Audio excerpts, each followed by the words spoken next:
built, to transmission siting, and to the siting of their drilling programs.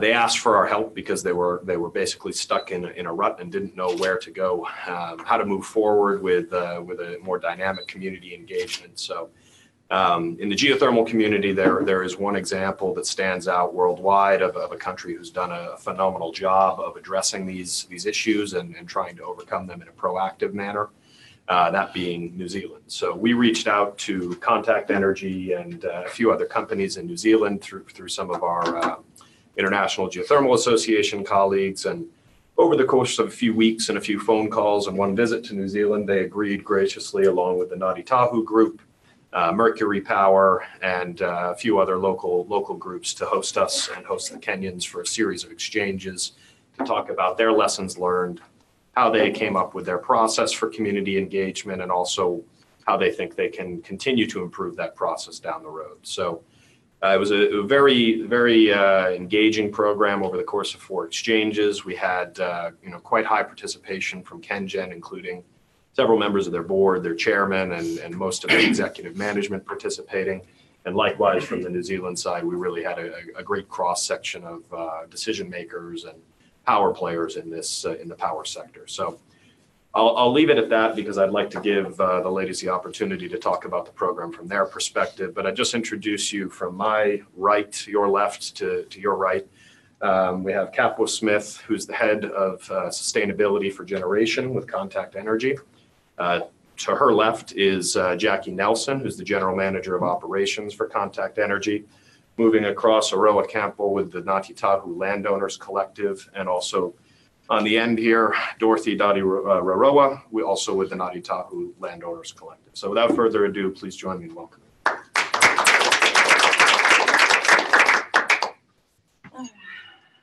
Tēnā tātou. Thank you. What I said was hello in our language. It's a ritual of ours to start any meeting or proceedings with prayer.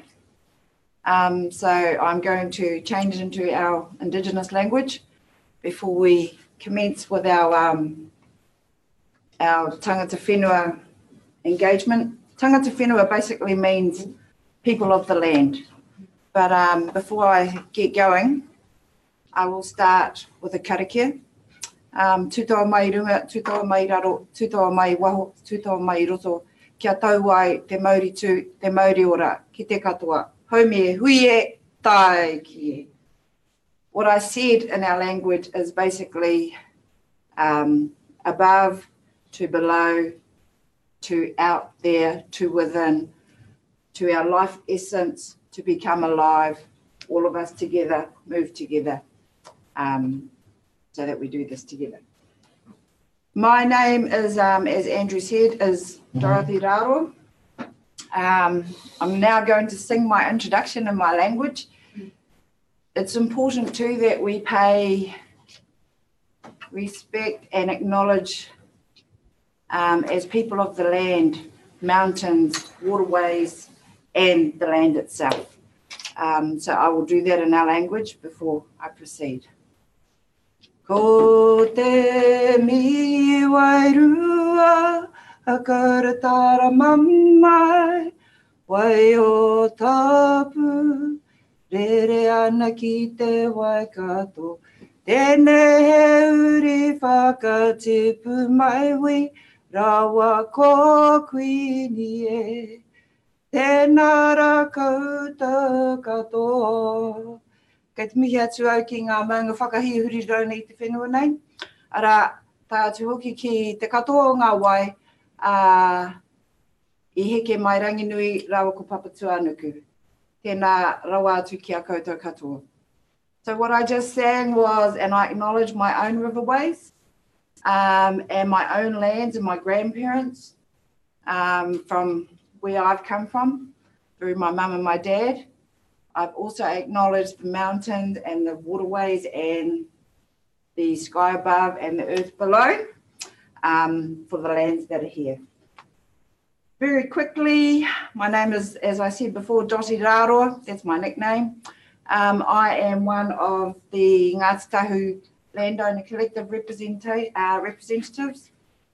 The particular trust that I sit on is a reservation trust. We have 4 reservations that we are charged with, one being our marae, which is like a cultural centre. The other is a ngāwha, which is like a geothermal spring, hot spring, or fumarole. The other is a sacred rock, and the last ones are our cemeteries across our lands. That's me. Kia ora. We're going to do this interactively, so we'll move across in between. So I'm now going to hand you over to Kapua. Can we get our slides up? Yep.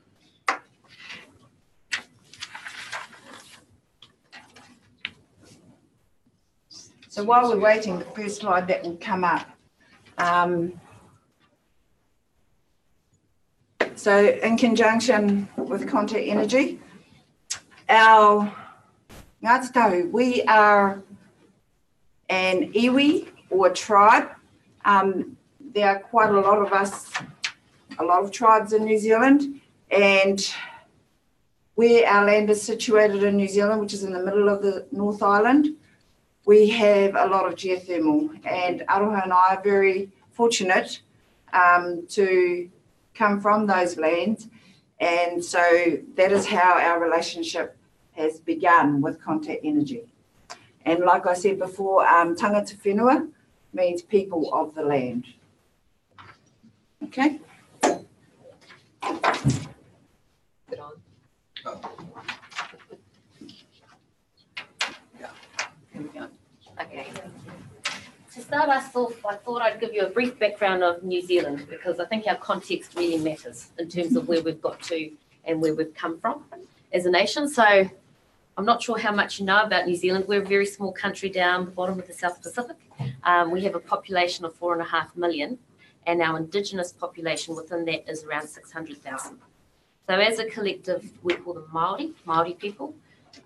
We call ourselves tangata whenua. I should also say I am the head of sustainability at Contact Energy, but I too am Māori. My tribes are Ngāti Pro, Ngāti Awa and Ngāti Apa, which means I come from different parts of the land. And like Dottie, I also, when introducing myself, connect to a mountain, a river, a marae, and a group of people. So for me, I would say ko kapua hau, ko hikurangi te maunga, ko waiapu te awa, ko Ngāti Pro te iwi. Hikurangi is my mountain, which is on the east coast of New Zealand, around Gisborne. Yep. Waiapu is my river, which is a river around the area, local river, and Ngāti Pro is one of my tribes. Just to give you a bit of a background, we've had a fraught history as Māori in New Zealand with the New Zealand government. There are 56 government recognised tribes, but this is a contested issue. We were the first people of the country, and then the country, of course, was colonised, and a key part of our history was the signing of a treaty between Māori and the British Crown who came to New Zealand. The Treaty of Waitangi, it's called, is the founding constitutional document of New Zealand. However, it's a contested issue, very similar to many of the treaties here in the United States. There are different versions of the translation of the treaty, which led to unequal outcomes, a lot of tension in the relationship, and over time, bitterness around the relationship between Māori and the Crown or the government. And that's really the backdrop against which businesses like Contact have been operating in New Zealand. So there's a whole history there of Māori activism that needs to be thought of when we go through our story about where we've come from and what we've developed together between Contact and Ngāti Tahu. But that history of activism, of cultural revitalisation, of socio-economic transformation for the communities is the backdrop against which the iwi have to engage with companies like Contact. And it's the context within which we as Contact needed to unravel and unpick many issues in order to build a meaningful relationship and partnership with our iwi partners. In addition to that, Māori, of course, have a unique cultural perspective, which is different to that of the mainstream in New Zealand. You heard us introduce our mountains, our rivers. That is an inherent part of who we are. One of my tribes where I come from, our proverb is ko au te awa, ko te awa ko au. I am the river, and the river is me. So our natural environment is an essential part of our identity as Māori. So you've got a socio-economic divide within the country, but you also have a cultural difference. And those are the things that we've really had to bridge. And that's the backdrop which we're here to talk to you today.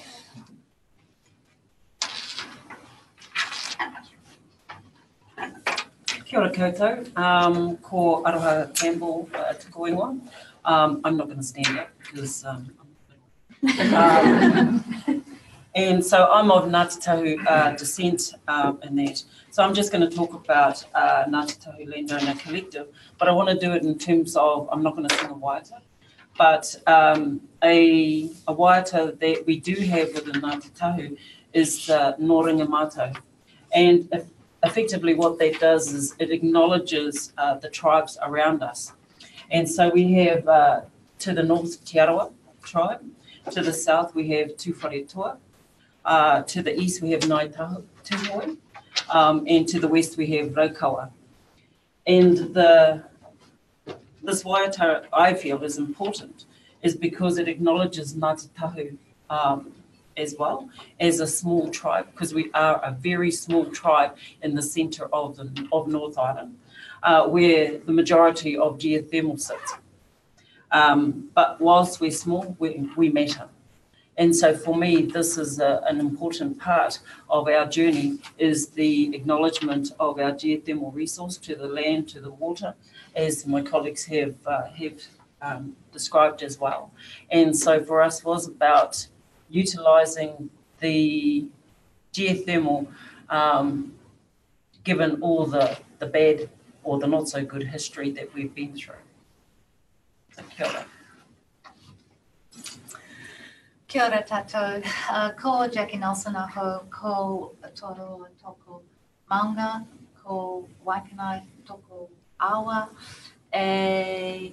ko Murihiku toko whenua.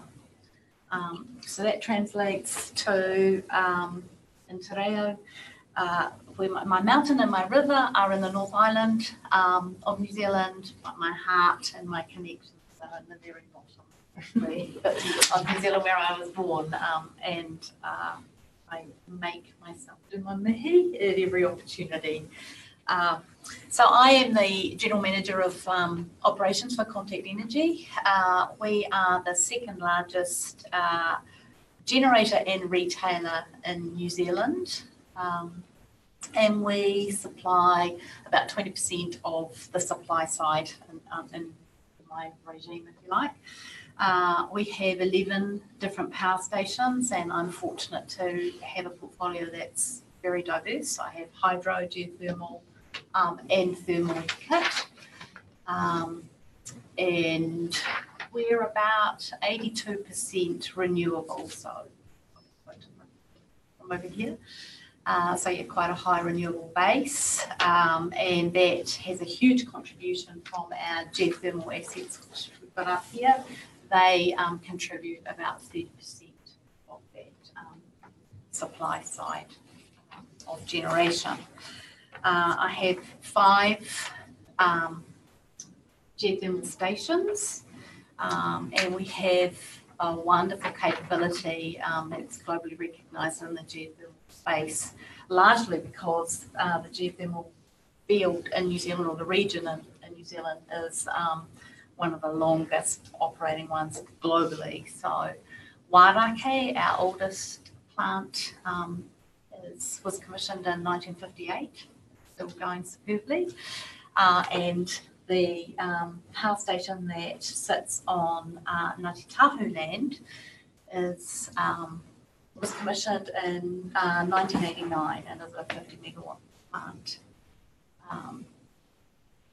So we as a company are no longer government owned. We were privatised in 1996 and then the government sold off this particular group of assets and formed Contact Energy. So we have a shareholder base of about 60,000 shareholders and we are publicly listed on both the New Zealand and Australian stock exchange. So context relevant to the operational side of things. Right. So I guess the next part is to talk about why community engagement matters to us as a business. A lot of people talk of it in terms of social license to operate, which is critical. It's critical to our operational sustainability. Māori and Tangata Whenua have, alongside other communities in New Zealand, the ability to absolutely stand in the way of us doing our job and generating electricity if they want to. And the mechanism that allows them to do that is the Resource Management Act in New Zealand. But that's not why we do these things. We also recognise that what's good for Māori is good for our business, and it also affects our bottom line. Māori are a growing economic force in New Zealand, and so working with Māori has shown that the benefit to our business is beyond just social licence to operate. It's actually a broader impact across the whole business. You look at things like the push for diversity within an organisation. They also bring a unique cultural perspective into our organisation when they come as well. So there's a lot of value in supporting and working with communities and in particular Indigenous communities within that. So that's the why. That's the why we do it. In terms of how we do it as a business, our approach is to really embed it as a values-based relationship. We have a strong set of principles, values as a business. We call them our tikanga, which is actually a word taken from Māori communities, which is like your ethics or moral code. And that's something that we've applied and we've put in place for all the people within our organisation. So it's our view that our relationships are held by every single person in the organisation. And so a lot of the work that we put into building these relationships is actually about embedding our own organisational culture. So that goes across the organisation. And then it's my team, the sustainability team, and we sit in Jackie's team, who are stewards of that, who maintain a sort of oversight over how we operate those relationships. We mentioned briefly, or Jackie mentioned, the 11 power stations we have. There are multiple iwi and hapu and land trusts around each of them. So Māori are not a cohesive one group. Going and talking to one person type situation. You're actually talking to lots of diverse groups who have their own relationships with each other. Some are positive, some are not. So it can be very complex. But again, our values keep us safe. We come at it from a values-based position. And a lot of it is common sense. It's about treating people as people, basic respect, listening, humility, partnership, protection of the things that they care about. Respect and recognition for the cultural values that they hold. And actually, a lot of it comes from listening, is how we approach these. So that's how we do it at Contact. And it's been a journey to get to that point. But it's been a journey that's evolved alongside our organisational journey, moving from a rules-based focus to one which is about a generative culture, self-generating and perpetuating the positive culture that we need to do well. So within that, we're not just all about how we feel about things. We also have a framework that we use. And we're going to talk through how we developed this framework for Contact, because actually Ngāti Tahu were a huge part in inspiring this process. So when I say we have a values-based framework, what that means is we actually listened to what our iwi partners were telling us mattered to them. And then we took that and we said, okay, well, where does what they care about and what we care about as a business intersect? And that's what we came up with here. These are all the things that we jointly care about, that we can support one another to achieve. And this is the basis for all our conversations with our tangata whenua partners. Right at the top of that pyramid, you'll see Te Tiriti o Waitangi. That's the Treaty of Waitangi, which I mentioned earlier. The foundation constitutional document signed between the government and Māori. Contact, as a private business, has no official role in the treaty. But what we recognise is that it is a huge part of the identity of our iwi partners. It is a huge focus for them, and therefore we need to be cognizant of what that means and how that is applied to them, and how we might fit and enable them to better participate in the treaty framework. I won't go through every single line, but I will say there are some critical points in there where this is not about a one-way thing. This is about a dual relationship. Partnership is one of the key foundations of our approach. And if we take a partnership model, for example, you see collaborative commercial success. It's about recognising that we can share and jointly benefit from a relationship with one another. As a business, yes, we care about the bottom line, but we also recognise that working together, we can both benefit and support each other to experience commercial success, both for the iwi and for our business.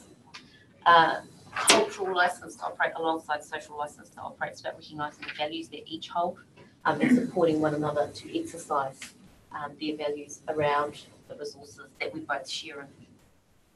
And then you have a whole lot of other principles which I'm sure you recognise. Te reo is our language, so we know that we can play a role in supporting the revitalisation of Māori language. And then mana whenua, mana wai is the right of tangata whenua or Indigenous people to exercise authority or sovereignty over the resources to which they belong. And while we're a private business who has licences to operate or ownership of certain resources, land, for example, we can still enable tangata whenua to play a meaningful part in making decisions over those resources. And that's what we're trying to do in our relationship with Ngāti Tahu. So that's sort of our overarching approach to working with all iwi. And iwi and tangata whenua are just one community stakeholder for context. So for each stakeholder group, we have a different set of values which we apply. It's very specific to particular groups. And you'll see later on in the presentation that while this sits across our wider Indigenous relationships, we actually have specific ones for specific iwi as well. So the next part of this presentation will really be about telling you the story about how we got to where we are today as a business. And then from that, what we took to Kenya and what we learned and what we shared. I'm going to hand it over to our team to actually tell you about our relationship with Ngāti Tahu. Okay, so this is the marae at Ohaku. And for context, this field was used as a very experimental field in the 50s and the 60s.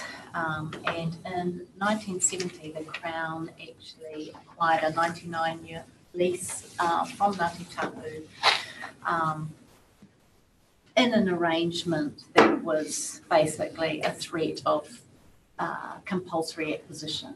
So there was one payment made, I think it was then taxed in the 70s. So also, for context, the Ngāti Tahu's marae had already been relocated when the Crown developed our hydro schemes in New Zealand. It's setting the scene. There was a lot of hurt, a lot of misunderstanding, I think, from both sides, and a huge amount of grievance and ignorance in our part to some extent as well. So this hasn't been a short process. When we're in Kenya, people are like, doing all this stuff together, but we'd had 17 years. So basically from when that contact was formed of actually trying to reach some form of agreement with Ngāti Tahu around our situation. And with the best of intent, I think from both sides, we just hadn't managed to achieve that. So, what promulgated things was we had our power station operating, and its consent to operate under the Resource Management Act was expiring, so we had to reconsent that in a process under the Resource Management Act that Kapu already mentioned. This act is a piece of legislation that talks about how we should manage our environment and guides us in that, and it's based upon principles of sustainable management, not only the environment but culturally as well. So there's quite a process around doing that, and basically as an applicant you have to prove that you will avoid, remedy or mitigate any impacts that your operations are going to have in the environment and culturally. So our situation was we were applying for the longest possible term in our consent, so for further 35 years of operation, and we wanted to extract 40,000 tonnes of geothermal fluid per day, so we had to prove that we could do that sustainably. And we wanted to bring Ngāti Tahu along with us on that process. I mean, there was, as I say, a lot of hurdles to get through, and we had other stakeholders we were dealing with as well as shareholders. So we had budgets to work to and commercial constraints. It was, it's an older plant. We didn't want to have to rejig it and change its operational mode, if you like. So our approach was to have a very sustainable partnership, and that we could no longer rock up when we wanted something and then disappear into the horizon once we'd got what we wanted. You're on a summary? Very good. So part of the challenges for our people was the loss, if you like, of our ways of doing things, the cultural loss.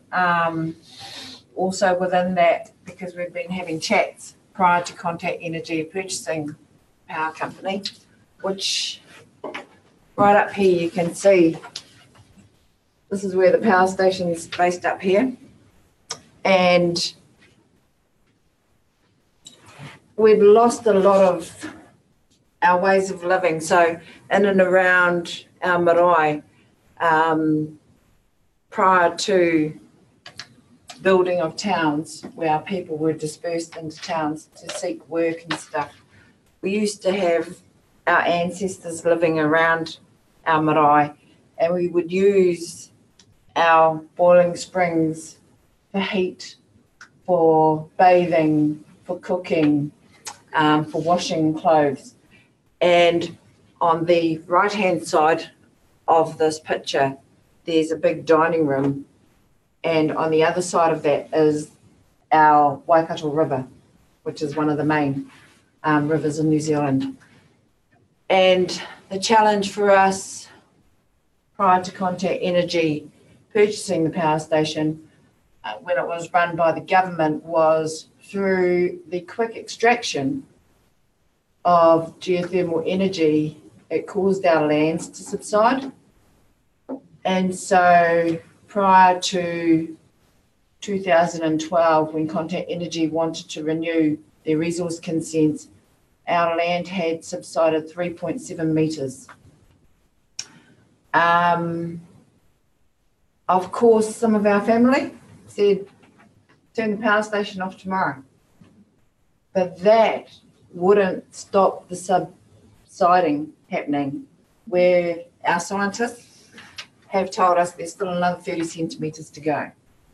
And through subsidisation, our river that is on the right-hand side of our marae, as a child, and Aroha and I both grew up around there, the river was quite a distance, I would say probably 1,000 metres away, and it was down a hill, quite a big hill.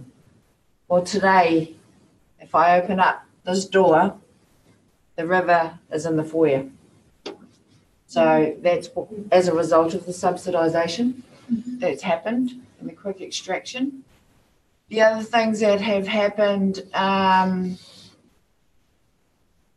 is our geothermal hot spring. It is there because the heat, I suppose, which is what power stations need, the steam to come out. Our geothermal, it was felt that our hot spring was taking a lot of the heat that could be used for the power station. So it was decided that that hot spring would be filled with concrete. And I use the analogy, and I opened with paying respect to our land and our sky. And for us, as tangata whenua, the earth is our earth mother, and the sky is our sky father. So if you think about that's what you might do to your mum, spiritually, it doesn't matter what ethnicity you have, it's just not, doesn't resonate very well within you. So these are some of the cultural things and the challenges that we have had, Aroha herself longer than me, to deal with our own people. And what has happened with that too is our unity is quite tense at times. And it was like that for 19 years. I'm not, we're crossing bridges and we're building bridges to get back to working together. However, it's not easy, and those are part of the challenges. We also have 3 trusts in and around our marae. And even through the shared journey, and we're talking about partnership, our 3 trusts have come together for the very first time ever. And I have to say, I think that is a big thank you to Contact Energy, because prior to that, there was no way that these 3 trusts would ever sit around and try and have a conversation together. In fact, it split us. So those are some of the challenges that we've had. It goes without saying, all the emotion that might come up, the words that are exchanged. But we had several meetings in trying to find our way forward, and chose to agree to disagree with the renewal of Contact's resource application. And one of our relations actually said, in order to move forward for us, that we need to make the best of a bad situation. So you can have your resource consents, Contact Energy. We will still oppose it, but you can have it. And it was also under that background when the Crown initially set up the power station and using the treaty, Te Tiriti o Waitangi, Jackie said that that was the second time our people had been moved off our homelands to create power. So the first one was for hydro electricity. So we'd moved quite a few K, and then we came here. So for the thought of us having to do that again for the national good of people, and we're a little tribe in the middle of New Zealand, it was a big ask. And I'd like to say that we're doing. We've made some big inroads, and yes, there is loss, but with some loss too. We're being able to now build the capacity of our people, for want of a better word, in terms of educational, socially. We're making inroads to try and bring our people back from the towns And in order to do that, you have to create some jobs, and it's through Contact Energy, where they just let us know these are the jobs that are happening or that are going. It's up to our people to make application for those jobs. And those are some of the exciting things. There are other companies as well that we work with to do that for our own people. So I'm going to give you to Jackie about the approach. Okay. So I think we've set the scene. Quite fraught. So our approach was we started very early. So we started about 18 months out from when we intended to lodge our application.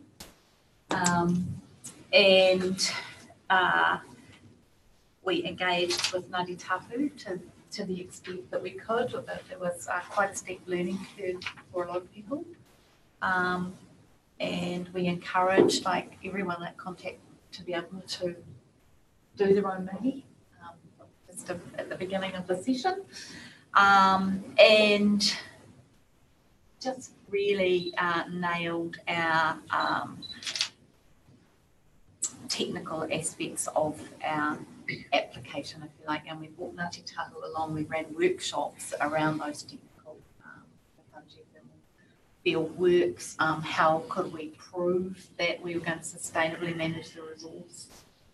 And we've actually backed ourselves as part of the mitigation agreement, and that we based that on our science. And if our predictions are incorrect, then we're liable for anything that happens in that space. So it meant that we had a good application prepared well in advance and had that engagement process, which was very difficult for all of us and required a large amount of humility from Contact's part because we had been less than perfect in our operations as well on that field. So there was quite an education required from the top down, right down to our guys that work in the field. And in fact, we put our board of directors on a bus and took them around the Ngāti Tahu lands and said, these are some of the things that we are responsible for. So that was quite a cool piece that we did. We use good people with good relations. So as I mentioned, we've had 17 years of trying to, reach some sort of agreement. So we retained some of those people in the process because they had established relationships and built upon those with good people. And then we used really good experts. So we had effectively a facilitator who was very strong in the environmental space, but also in every relationship and stakeholder management. That was helpful. And we helped prepare for Ngāti Tahu. Well, Ngāti Tahu did prepare a cultural assessment of our impacts on their culture. And that was a key turning point, I think, as well, wasn't it, in developing that report. And we basically fronted up at the marae week after week. And we were persistent. And I have to say we were always welcome. So the feelings might have been very tense, but we were always fed and welcomed and got on with things. So although things were fraught, there was that wonderful aura of whānau, family. So the other thing that Dottie mentioned that we encouraged was to actually for the three trusts to pull all together as a working party, and that was really successful. And I have to say, our CEO turned up at one stage in amongst our negotiations, and it's very unusual, but we had a pretty much all-female negotiating team on both sides. So he was like, all these, all these women, we should get somewhere. And then we also ensured that Ngāti Tahu had very good legal support, which they selected, but we funded, and that was also a really good move. So, over to you guys on your side. Okay, so the approach for Ngāti Tahu is that we saw the reconsenting as our one-time opportunity to lay down some foundations that we wanted our aspirations realised. And so we've talked about the three entities of the landowner collective being the representative that with Dottie is the 33 Acre Reservation Trust. I actually sit on the Ngāti Tahu Tribal Trust, who supposedly is a commercial trust, and we manage the 6 blocks of land in and around the power station and that. And then we have the A1 Section 30, which is another Ahu Whenua Trust, which is a small trust. So the three of us as an entities, we're all related, and yet we didn't talk to each other. So this was a real opportunity for ourselves to become as one. I'm pleased to say that since 2012, that's still the case. And the representatives, as Jackie talked about, was myself, Dottie, and Tess. So we went down to Wellington and negotiated our mitigation agreement. And I think that it was a really turning point for us. And we could see that those meetings, those long meetings, week after week, that Contact Energy were listening to us. But at the same time, we were also building our own bridges in terms of listening to Contact Energy in terms of their aspirations. Because we knew that for us to want to create jobs, to utilise our land and to bring our whānau, our family, back to the land, that we needed to have a Contact Energy with us, alongside us. And so, and just to say that governance within those three landowner collectives was important as well, certainly with the different types of decisions that needed to be had. And that because we're coming from different perspectives, and to be able to sit around the table knowing that's your family, and to be able to talk about those hard issues or those sensitive issues and coming to a common goal, that was really a turn point for me, because I've been a trustee on Ngāti Tahu Tribal Lands Trust for 39 years. So this is a really, really long journey for me, that I've seen a lot of our whānau that have passed with a strong sense of wanting to do right by the land and by our people, and that have passed. So we're slowly getting onto that journey, and it's been really great since 2012 when we started the reconsenting. So, so seeing, and we needed to show Contact Energy that as Māori, that we can provide value to their journey and to their bottom line as well. And to show that corporate companies and Indigenous Māori, that we can work together, and that is by showing what a relationship looks like and how do we build on that relationship. And it's about sitting around the table and being able to have those honest conversations, and I mean honest, and looking at the issues, and looking at the issues in terms of how can it be a win-win situation. So with the three reps in that, and I think that we did a damn good job. And I want to acknowledge another Māori organisation, Tauhara North No. 2 Trust. So as of December of last year, I was actually the CEO for the last 11 years. So we built that trust up, and we have, in that particular trust, we have interest in 3 geothermal power stations. And so that's a one-on-one relationship with a corporate Mercury.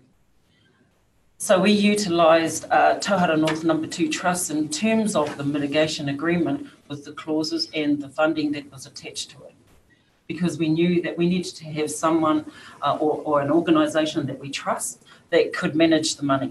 We didn't want to do it ourselves because there was too much distrust within each of the entities in there. So we looked for someone else that was in our rohe, in our tribe, and that was Tahara North Number 2 Trust. And I can hand on heart say that the money is still there, it's still intact, and that waiting for our individual trusts to be able to show the where we're wanting to spend that money and making sure that it gets there.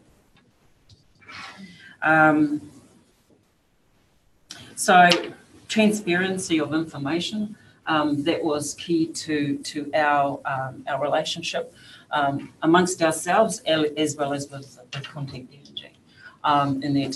And that's where those honest conversations come in. Very brave conversations. And telling Contact Energy, sorry, we don't like that, and the rationale behind it, but also giving them the opportunity to tell us what is concerning them as well. That's why it's so great in our management structure. We have a management team, we meet every quarter, and then we have a leadership, which is the chairs from each of the entities as well as with Contact Energy. And we have a whole day, and that's been really good informal gathering, where we've gone out on the boat out on the Waikato River. We've sat around inside the meeting house at Ohake or in the dining room and just having the very relaxing conversations about issues that are important to us. And so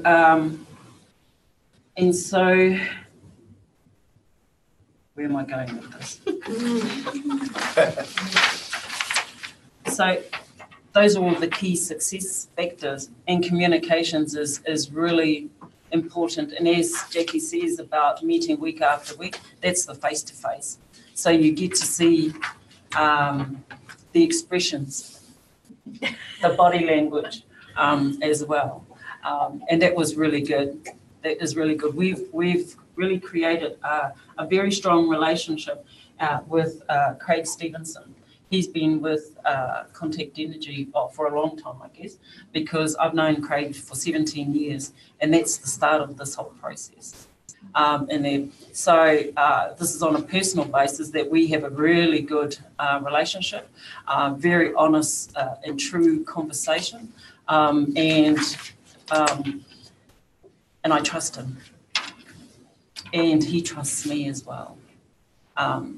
So that when he has really issues to deal with, he comes and asks for my advice, and I do the same for him.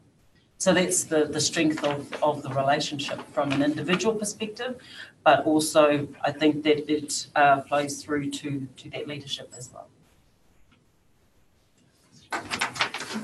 Cool. So our people, look, Māori, we're surrounded with values, and just to quickly move us through them, I'm going to stand up. So the top one, Te Ao Māori, that's our world. And our world is not only in amongst ourselves, but our space within the universe and with any other people, which is what this word means. Ngā tangata, that's about people. And our taonga tuku iho, these are things of value that have been passed down through the generations from our ancestors. We've already spoken and mentioned some of these words, but all the words within the rest of the triangle are things that allow us to live.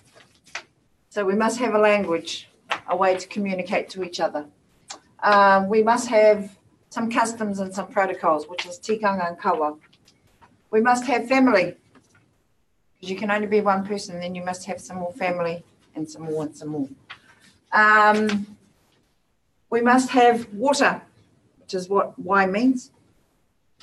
And we must have food, which is about taonga species. So different types of fish and seeds and things that we ate from out of the forest and from off the land. Like I've already mentioned, very, very fortunate to have geothermal within our area. And I say that because I know that my grandparents, I'm not sure that they would have foreseen the benefit that geothermal has given to myself, my aunties and uncles, and my cousins and the generations to come. We also, goes without saying, education, housing, our well-being. These are some of the things that not only our relationship with Contact Energy has given us. Aroha mentioned another trust that manages our money. And again, I'm very lucky enough to have been born to the family that I have because I'm one of the owners of that trust as well. And of course, we like to determine, which is rangatiratanga, self-determination. So in order to know where we're going to, we need to know where we've come from, which is the whole identity and the affinity with our universe, our waterways and our mountains. I think that's enough now. The other part, if I can introduce and then hand over to Kapua, is, as you've heard, our relationship is a work in progress. And we've heard about a mitigation agreement that we agreed in order for Contact Energy to get their renew their resource consents. One of the things that I want to touch on is not only did we have the mitigation agreement with Contact Energy, but within the three trusts that we spoke about, these three Ngāti Tahu trusts, we also had an agreement within ourselves and made an agreement of how we would treat each other. And we've done that with Contact Energy as well, again, based on values of being honest, being respectful. So you can think some things, but we won't say them. We'll say them nicely over here. Cool. And it's a little bit like what happens on tour stays on tour. The other parts that I want to quickly acknowledge is this is our dining hall, if you like, and the kitchen part of another one of our marae. So in our area, we have 4 cultural centres, which is the word we use for marae.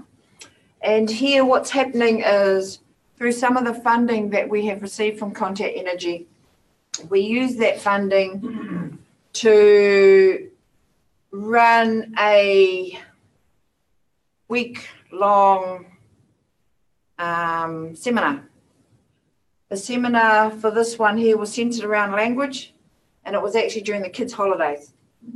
So we've got some school kids and we have some younger kids that attend preschool. We call them language nests, kohangareo, where we're trying to revitalise our language. A lot of our families have lost their language, particularly in my parents' generation.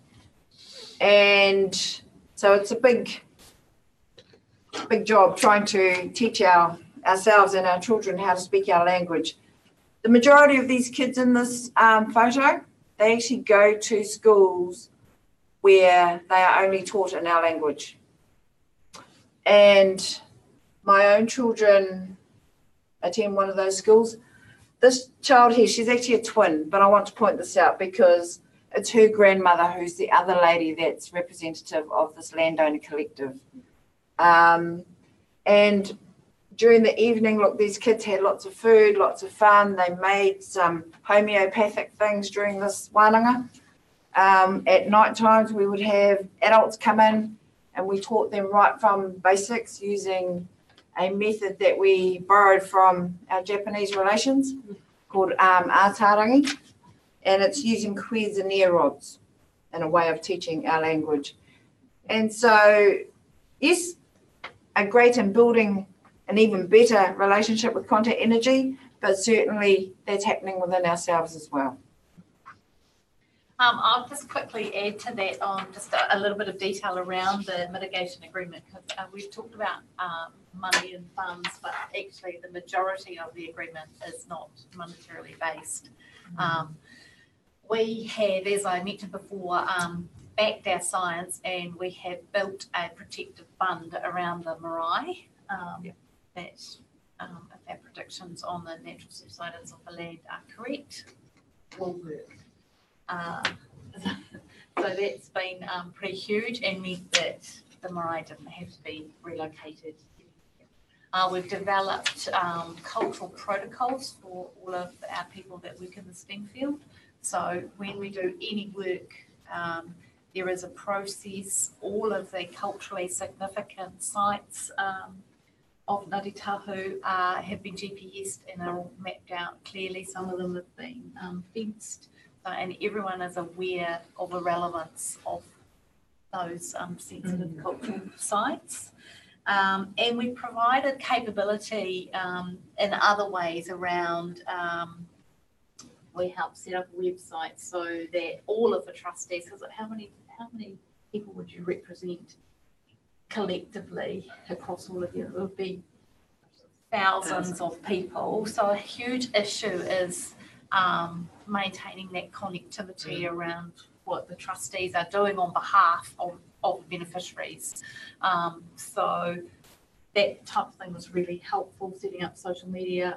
We've provided legal advice, commercial advice, ICT advice on other initiatives that Ngāti Tahu are undertaking. And we have a wonderful internship program that we run at the end of each year, which is not necessarily based on graduates or people at college. It can be, we've had, Maria, like an older, a mature, Quite mature. Community person, yeah. even a student. Yes, yeah. Come and work for 12 weeks with us, and actually she ended up doing some part-time work for a while as well. So that's an example of some of the initiatives that collectively arrived at in reaching that agreement. Just to add to that too, it really was for us expanding how we thought about what we could do in this relationship. And to do that, we had to understand this. So the internships, for example, they're about developing the young people of Ngāti Tahu, because their aspiration was the young people would have jobs in the region where they live, around their marae. For us, on the contact side, it was about building our own cultural capability. So our interns also teach us their language. They come in and they work, the engineers or accountants, but they also teach us how to speak the language and how to engage appropriately on a marae, and they do it for all our staff. So it's been a really awesome project, but it is about expanding how you think about what a relationship looks like and going across the whole organisation. But as Dottie said, it's a work in progress. Another thing which the mitigation agreement set up was a multi-layered relationship between Contact and Ngāti Tahu. We have annual leadership quiz where our CEO fronts up, and in those meetings we talk about the health of the relationship overall. How are we going? And it's that honesty we talked about happens at every level. We have regular management meetings with the landowner collective. We have a representative from Ngāti Tahu on a panel which monitors how we sustainably manage our geothermal resource. That panel's always been there, but it's usually made up of scientists and it's put together by the regional council. But now Ngāti Tahu has a representative on that committee, and it's been fantastic, because for the first time ever, cultural considerations have been brought into that sustainable management of the resource piece. And complete transparency, because that person takes back the discussion that's gone on and the peer review panel back to Ngāti Tahu. The other thing is the way our scientists and our engineers communicate what they're doing on the field has changed. So we have an annual meeting with Ngāti Tahu members where we report to them on the sustainable management of the reservoir, what we're doing, what's went wrong, how it's gone. We've got a traffic light system. So it's easy for people to understand where we're meeting our consent obligations, where we're not, where we're performing, where we need to do more work. And another critical component has been that we have projects that we do together. So there is a constant requirement for us to work together, and that's really helped build the trust between our organisations and keep our relationship going. And the invitation to go to Kenya and work with KenGen to support their project is part of that relationship. It's actually strengthened our relationship, so the benefit has been mutual. It's been wonderful to contribute to outcomes for the community in Kenya, but it's been wonderful to spend time with our own partners and actually build our relationships together as well. And it's forced us to think about how we've done it so well and what the success factors are for us. So it's been really positive. And as Dottie said, it's a work in progress, and we're always really at pains to tell people this when we go overseas, because it's never perfect. It's something that we are continually working at. And when we went to Kenya, we don't want to give the impression that we've got all the answers, because we don't. Certainly don't. We're still on the journey, but we're lucky enough that we're a bit further down the road than many other people are on the same journey. So we're going to talk about Kenya now, but we've got 15 minutes. So I suppose what I wanted to add was part of the educational, language, cultural things. If we go back to the other one, Carts, is the Kenyan exchange. Yeah. So we had this exchange, and I just want to touch briefly on, finally, before talking about this, Jackie mentioned the mitigation agreement. And I just want to talk about the construction of the bund. So that was about protecting our marae, our cultural centre, from the river in the event that a 1 in 100-year flood would happen. Within that, and Aroha mentioned, this was our one opportunity to do some really good, great things here. And so part of that opportunity was through the subsidence of the river. We had lost one of our old roads that our other relations used to use to come from another marae in the south to Ohaki marae, where the power station is based. And through the mitigation agreement, we rebuilt that road. And to me, that was really significant, because we reconnected ourselves with our family up the road instead of them going an extra 5K around the main road. We could get quicker access. The quicker access also means access to our geothermal springs, to be able to use those springs to cook some food, to come and bathe, and these are some of the other things that are part of the mitigation agreement. Here we are. We're at a school here, and this is a traditional cloak that I was fortunate enough to wear and take as a representative and going to help out the KenGen Power Company. And what's happening here is this is our traditional form of greeting, and it's called a hongi. And what you're doing is you're sharing your breath by touching your noses, pressing your noses together and your third eye, and then you're breathing at the same time. That's the connection of cultures and the connection of people. That's what's happening there. At this time as well, we presented on behalf of our people some books in our language for the children. They won't understand that, but the point of it was write your own books, write them in your language, so that you don't have to be in a position like us to one day have to revitalise your language, because it may be dying out.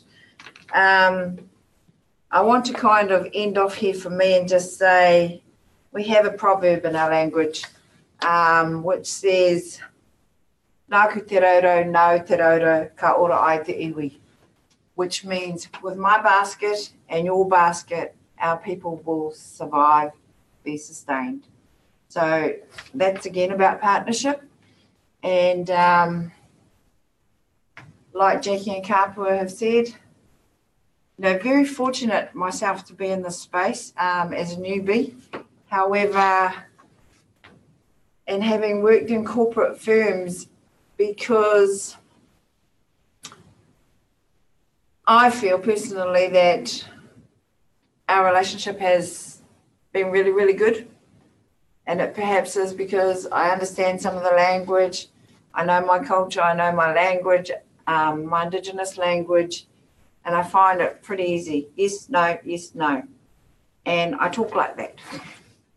And we've heard about the honesty, so it's about trying to get all of our family and our people to say what's important and how quickly or how are we going to do this, pretty much.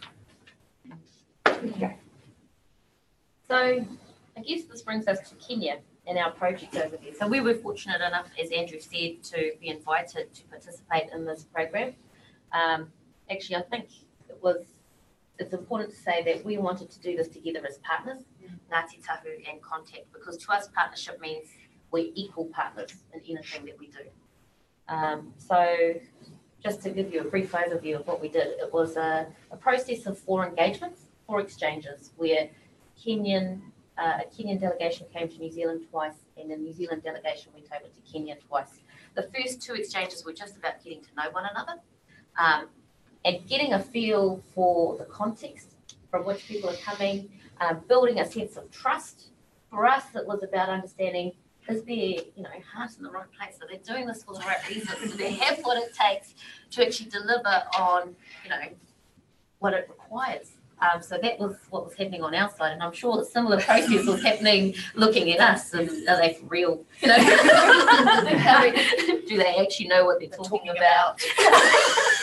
So that was the first 2 exchanges. It was a really important process to get to know one another and get to the point where we could have an open share and dialogue with each other, with the people in Kenya. We identified very early on that while the project was about supporting Kenyan and developing their community engagement program, it actually needed the buy-in and support and engagement of the community itself. And I just want to acknowledge Ngāti Tahu were fantastic in leading that call and making sure that we engage them appropriately in this process. So the outcome for us in terms of what we did was we actually had a dual process happening. So we had a team from Contact and a team from Ngāti Tahu mixed in together, working with the Maasai communities themselves as well as with Kenyan. As I mentioned, we're a bit further down the learning journey than our Kenyan partners. So from a first principles perspective, in order to engage, you have to be on a level playing field.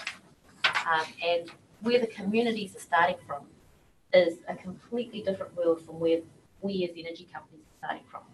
They don't just not understand the science. There's basic issues around education, engaging or understanding in a language that's not their own, having the resources to be able to spend a day meeting with an energy company when they're supposed to be looking after their cattle, which is their main income. All of these issues needed to be unravelled and addressed. And that was part of the first process. So we actually had this dual process going on where we worked with Kenyan to support them to develop their own community empowerment and engagement process. But we also worked with the Maasai communities to develop what did we call it? A long-term strategic 2050 strategic plan, which helped them articulate what their aspirations were, what their values are, where they want to be in the future, and what the long-term plan is that will enable them to get there. And once they understood that, we could then communicate that to Kenyan, who could then build a better relationship, because it's about talking about the things that they each care about. Yeah, so that was the project in a nutshell. And again, it was taking our learnings, but recognising that in Kenya, they are coming from their own context. So we're always very careful not to impose solutions. The solutions must come from the communities themselves. They must come from their own organisations. And so our job, we saw, was to share our experience. And I think that was the strength of this delegation, was we had a story to tell. And it really was just about telling that story and what was learned from it, and allowing the business and the community, with our support, with our encouragement, to articulate what it is from their perspective that they wanted and needed, and what a positive relationship looked like to them. Yeah, I'm going to hand this one over to you, Aroha. So in terms of these, what does success look like? I guess that in March, when we had the first encounter in delegation to New Zealand, one of the things that for me was simply about acknowledging a win-win situation, because as I said before, with Tahara North Number 2 Trust, it had to be a win-win situation. With the Landowner Collective, it had to be a win-win situation, and building that relationship. And so, so that's what I communicated back in March, was that the need for a win-win situation. And for me, it was encouraging to read and to hear the chair, Joshua Choji, in their documentation, talking about a win-win situation. And I thought, aha, he listened. They listened. They heard, which was great in that. Kenjin acknowledging the community is actually good for their bottom line in that. And then the developers who partner with local communities and early in the project cycle usually get it right. I think that that's the strength of, from a New Zealand perspective, is that acknowledgement to engage with Māori, with Indigenous people, do get it right. There's a lot of bumps, speed bumps in it, but they do get it right. And that's because the trust that is built up over time. And the changing attitude. I been with Contact Energy and interaction over a long period of time. I've seen the change in culture within Contact Energy, and I know early in my journey, I used to compare Contact Energy with Mercury, Mighty River Power, because basically Mighty River Power, they were on track in terms of that relationship with Indigenous Māori, and their culture was I could see that culture replicated from the chair, the board, down through to through their management, as well as the operators, because I was lucky enough to be fortunate to be able to interact at all of those levels, so I could actually see. So what I used to do was compare. And I always thought, Contact Energy needed to do a lot of learning. And I'm pleased to say that since our interactions with the learnings that we've had for the reconsenting need, that Contact Energy have that Contact Energy for me sit up there, because the culture has changed, the conversations have changed, and that's really, really encouraging for me, because that means that the conversations that Contact will have with going forward after I'm gone will still be there, and then because of the strong foundation. And so certainly the attitude changing is a necessity at a corporate level, but also with Indigenous as well, because they're coming from two totally different spectrums. But being able to find, and this is another thing from my sister, she always used to tell me, you need to find your bridge and get over it. So I'm a very practical person, and I'm always telling people that they need to find their bridge and get over it, because or else we're not going to move forward.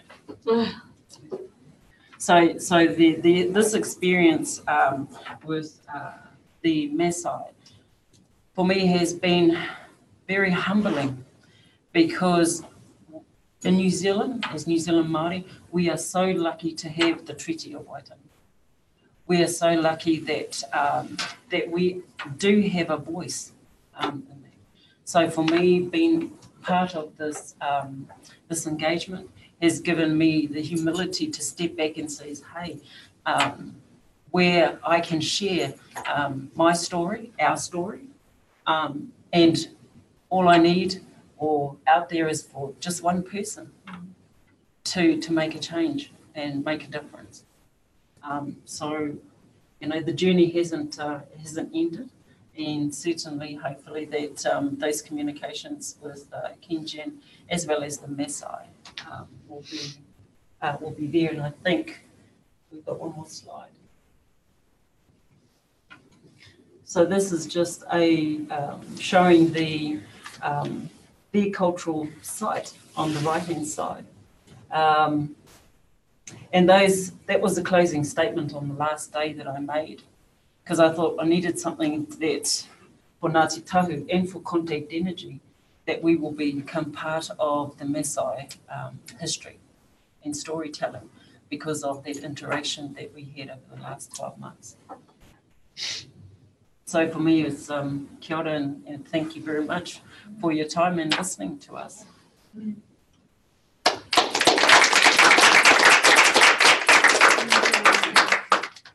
Thank you very much, ladies. I think we have a couple of minutes. If it's okay, I'll ask if there's any questions. And if you do have any questions, please just raise your hand. And then if I could ask you to identify yourself and your organization or who you're representing, that would be very helpful, please.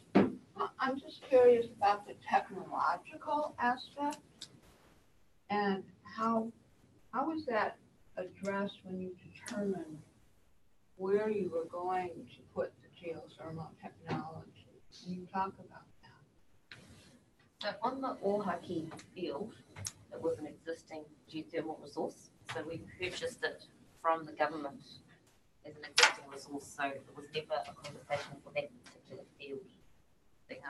Including in Kenya as well? Well, so just to clarify, they haven't done any development in Kenya. They merely partnered on these exchange programs. In Kenya, the fields that are being developed by Kengen in the Olkaria Reservoir area, they're sited based on a variety of factors, but the strength, temperature, and sustainability of the resource is a big part of it. So geothermal is very location specific because you need a heat source and a water source to be co-located.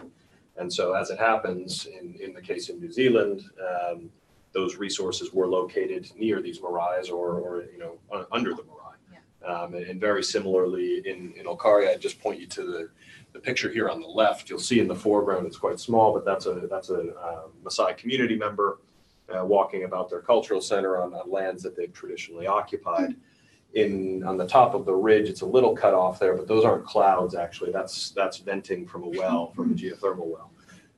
And so the challenge that we face now is when when the resources and the people are co-located, how do we overcome that? And so I think what we've seen from the New Zealanders is a willingness to make a compromise, and of the Maori tribes to realize that resource, though the development of it would impact their life, does have a benefit to their community and also to the broader New Zealand community, and to try to find a way to meet. Ideally, we'd have resources that wouldn't affect the development of those resources wouldn't affect anyone, but that's not often the case. Please, you, and then we'll come over here too. I'm Gwen from DAI, and I apologize for disrupting things by coming in late. And thank you so much. This is clearly very emotional and intense, and so I think we're all very grateful to you for sharing the experience.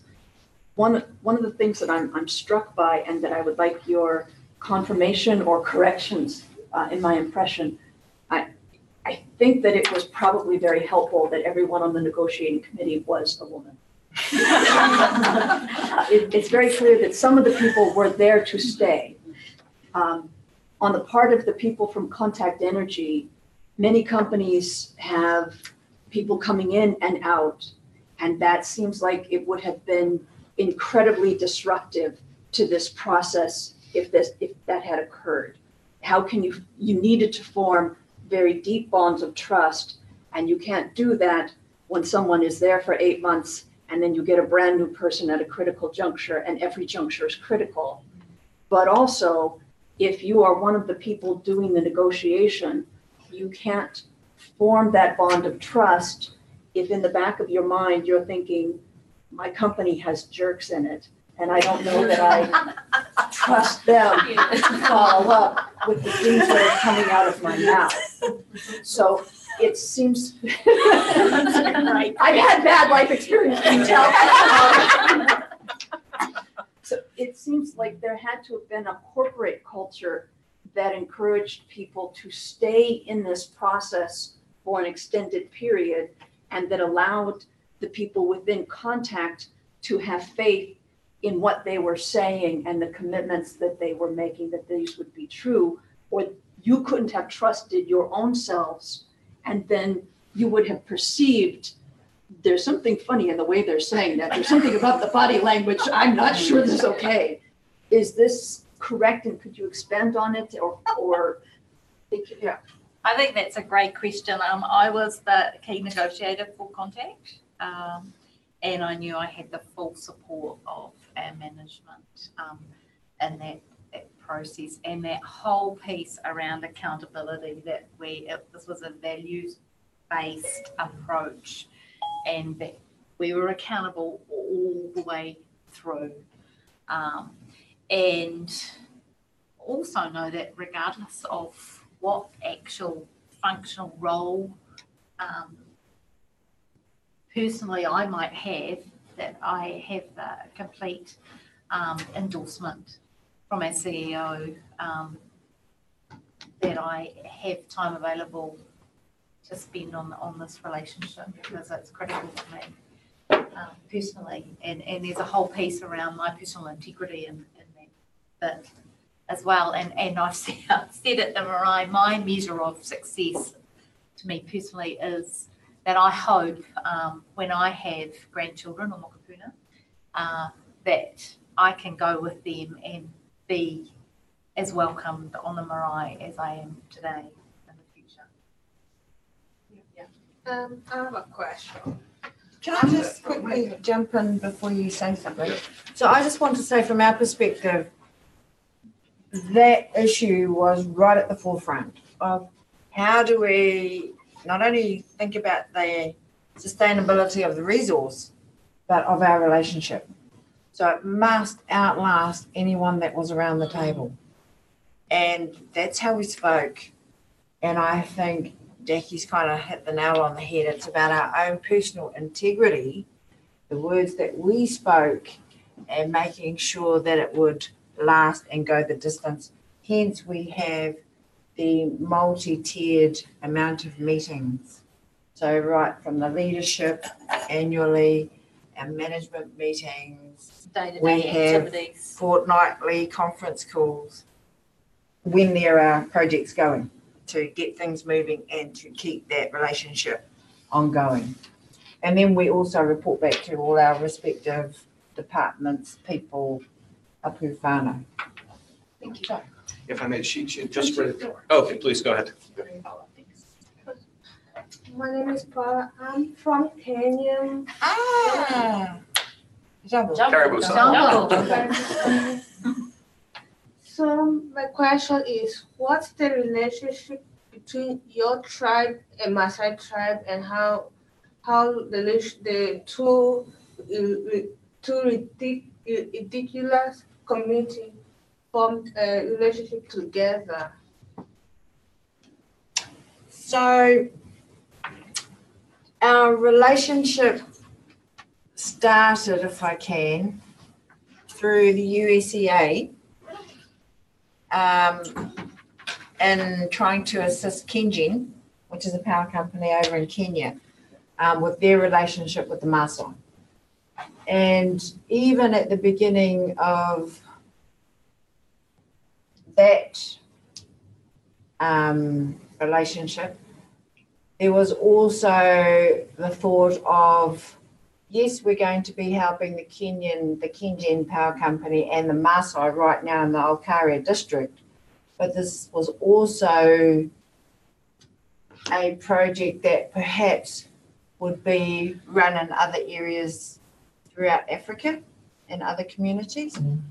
So we're very fortunate to have spent time with the Maasai people there, and very fortunate, as that photo shows, to have gone to their cultural centre. Because for us in our cultural centres, it's like welcoming people into your house. So it's not at work. This is your house. Does that answer your question? Yes. Dottie, can I add to that a little bit? Sure. From an outsider's perspective? So I think one of the things that I've learned in this experience, because we did approach it as our partner originally was Kengen and not the Maasai community. Yes. We're an energy association. We work with electric utilities primarily, and so that was our natural counterpart. Yeah. From the very beginning, both on the Contact Energy side and the Ngāti Tahu side, they've been very insistent to be as inclusive of the Maasai as possible. So that included bringing Maasai to New Zealand, many of whom had not left their county, let alone the country, let alone the continent, and flown to New Zealand. It was quite a cultural experience for them. And so I think that I could say fairly, without overstepping my bounds, that there is a natural emotional and cultural connection between different indigenous tribes. And the struggle they face is similar around the world. And so from the very beginning, there has been a sense of camaraderie or brotherhood or sisterhood or cousinship, connection between the two. So there may not be a tribal history that's shared, but there's certainly a cultural connection between the two. And through our interactions, we did explore what we share in values and what's different. And Yes. we love doing that. It's such a beautiful culture. Yeah. And there are lots of things where we absolutely connected. Our values were the same. You know, for example, around the geothermal resource, the cultural centre, the connection to the land, those things are very similar to Māori in New Zealand. But there are also lots of things where we came from totally different perspectives and actually enjoyed the difference. You know, this is part of building trust. It's recognising the elements of the culture which bring you together, the elements which are diverse, but still valuing them for their diversity. It's a really important part of the conversation. I think we have one more question here, and I think, did you still have a question? Sorry. Oh, please, go ahead, go ahead. Thank you. My name is Sarah Lowry, and I work at USAID, and I work in our Office of Land and Urban. And so a lot of our work focuses on securing, strengthening the land and resource rights all around the world. So we work with our government counterparts in this area, and a lot of our work focuses more on sort of capacity building and land administration and making sure that the most vulnerable people have their land and resource rights secure. And in that, we've also started to work more with the private sector and helping companies recognize the tenure rights of people in and around their investments. And so this case is so important to my work. And I think a lot about how we can help our private sector partners and communities build sort of these win-win situations. And I'm curious, so I actually have a ton of questions, but I'm going to just ask one. I'm curious from the community perspective, what was the linchpin or the main reason why you decided to go forward with the agreement and make the concessions on your land in a sense, right, to have this power generation? Was it the funds going into the trust that would build schools or health or whatever you were designed to do with that with those funds, or were there other reasons why you decided to sort of accept this the continued generation of power? If I can just very quickly, couple of minutes. The background to the construction of the power company that the government put up was, and through legislation, they had the ability, the government, to take our land through a piece of legislation which is called the Public Works Act. And I'm going to say my nannies and kuros, my grandparents, my elders, had met and said, no, you are not taking our land. The climate at the time was you had the Springboks coming to New Zealand. So there was that whole piece around apartheid. You had occupation of lands. It was a really politically, what's the word, Kat? Heated time in New Zealand in the 70s. So the government, whilst they could have taken our land through that piece of legislation, and some of our nannies said, no, you're not. It was on that background that they decided as individuals and as a collection of whānau and hapu and as a people that we would lease our lands for a mega sum, I'll say it that way. And then roll quickly forward. Contact Energy buys the power company off the government. And I'm gonna let Aroha finish the rest. Oh, thanks. I think basically for us as a people is that whilst we have the resources, we don't have the cash flow. So we realised that we really needed to partner. But also we didn't have the expertise as well. So a lot of those combinations, in order for us to succeed, which is that we need to open ourselves up in terms of being able to have those conversations, because this is the end result for us. And how do we actually get there? So that's by partnering, by building relationships. And I don't believe that we have compromised anything at all.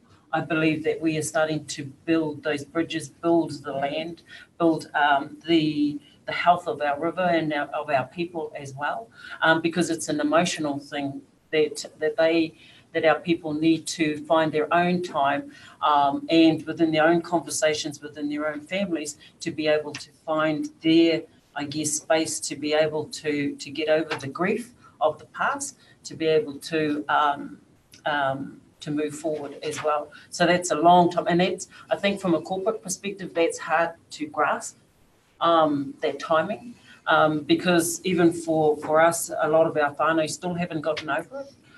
They're still in grievance mode because that's what they know, and they're comfortable with that. But I think that through the education and through those conversations that things will heal, and will be better for it. I think there's a piece around an accountability that from us as well, and that we've delivered what we said we would deliver. So we've demonstrated our intent, if you like, which perhaps 50 years ago, there's no perhaps, that wasn't the case. The land ownership issue, sorry. No, go ahead. Yeah, is an interesting one because that was a core value for the Maasai. Yeah. It's also a core issue for Māori. So in our work in Kenya, the stream of our team who worked with the Maasai people did a whole lot of work around establishing trusts, like an entity to be able to receive lands, or to receive funds. And then on the Kenyan side, we also had a look at what the barriers are to supporting land ownership, or enabling communities to live on lands around the power station, you know, for example, in close proximity. And we got a long list of rules and laws that prevented certain things from happening. But a lot of it from our side was about probing and asking the questions, and highlighting the different models of land ownership, collective land ownership, and partnership JV models that we've been able to establish in New Zealand. But it's very difficult when the legislative framework doesn't support you to do that. Yeah. And so it was about, for us, identifying ways that you could work around it. And what we saw was that establishing trusts as a means to legally receive land was one of the ways you could reduce Trust that as particular barrier for community landholding. as an entity. So we encourage Kenji to pursue those particular avenues. We have one more question. I think we'll close out after that so everybody can get to lunch, but please. Great, thank you. Hi, my name is Ashita Petkar. Thank you so much for your presentation. I work with the International Accountability Project. It's a small human rights organization, and we work with communities to help them articulate their priorities for development and have those incorporated within the design of development projects. So this was all very interesting. Thank you so much. Something that stood out to me was that in your values framework, in all of the ones that you showed, free, prior, informed consent as those words doesn't quite appear. And I'm not sure, I don't know very much about the Treaty of Waitangi. Maybe there is consent embedded within that. I did certainly notice that self-determination was at the heart of all these frameworks. And in fact, perhaps those frameworks encapsulated the holistic understanding of free, prior, informed consent in a better way than just those words might have as well. So I'm wondering if that was a deliberate choice, how you went about looking at that, especially since FPIC can be so controversial, and then how that transferred to the Kenyan context where there isn't the treaty, and FPIC is certainly at the top of mind for many Indigenous communities, including the Maasai, and how that was handled in that other context there. So the free, prior and informed consent issue was in New Zealand around the late 90s, early 2000s, and has been quite a critical part of shaping how we engage as Māori. But in order to address that on the community side, it's actually a program of education, and it takes a generation. And so that was a huge part of the discourse for Māori communities at one point in time. When we said in our presentation that we were a bit further down the journey, when we went into Kenya and we saw in the unequal playing field, and that's what we're really talking about. It's about all the things that prevent them from engaging in a fair, meaningful process. So we don't articulate it on our framework in New Zealand because for us it's all about education. It's all about how, first principles of engagement really with us. But in saying that, we recognise it's critical in community engagement internationally. And in the same way, it's about how do you ensure that the environment is right to enable that for the Indigenous communities themselves. And one, it's about transparency on the side of the businesses and making sure that they're doing the right things in the right way. But on the other side, the community side, it's about capacity building to ensure that they have the skills required, they have access to the right resources to support them to engage meaningfully. And that was actually another huge focus of our plan and our work with Kenyan. It's the focus on capacity building, which, to be fair to them, they were already focused on. But it's recognising that that's not in line with the project life cycles. Capacity building to get a community to the point where they can, on their own, engage properly is a generation. It is about taking your children to school and teaching them and giving them the skills that they need to engage in the right way. And so that whole framing around time, was quite interesting as well. But that is a really good question. I found it quite confronting, one aspect that I think we all actively engaged with, and probably because we come from a culture where we live at the bottom end of the world, so we have to be quite loud and bold to be heard and seen. And the Maasai were almost submissive, I suppose, in the beginning. And encouraging them that they needed a voice, which is exactly what you're talking about. But we were pretty active in that space and ensuring that they were on an equal footing with our support in the conversations that we had. Those cultural issues are inherent, aren't they? Because the other issue tied up in that around what is consent. Yes. I mean, these are communities with no official structure through whom to engage. So you're creating it from scratch. In New Zealand, we have a whole mandating process now that enables official mandating of groups to represent Māori communities, tribes, sub-tribes. But they don't have that in Kenya. And that's something that we were looking at, how they might create something similar in their context. But it is very interesting, lots of different aspects of that. Yeah, great question. Yeah. Okay, well, thank you all very much. If you please join me one more time. So, sorry, just before you leave, we'd just like to close with a song. And we're going to lead our song. I'm going to start the note cast. You're all right. Aroha te whakapono me te rangi mari e tātou e. So basically what that means is with love, with belief and calmness, we'll all move together. Thank you. Thank you. It was interesting. Oh, wow. Where did you get it? When, yeah, if you remember me, I'm Johanna Kolmasten, and we were, Community. how do you see, writing back and forth on LinkedIn for a while. Oh, Issues of Mexico.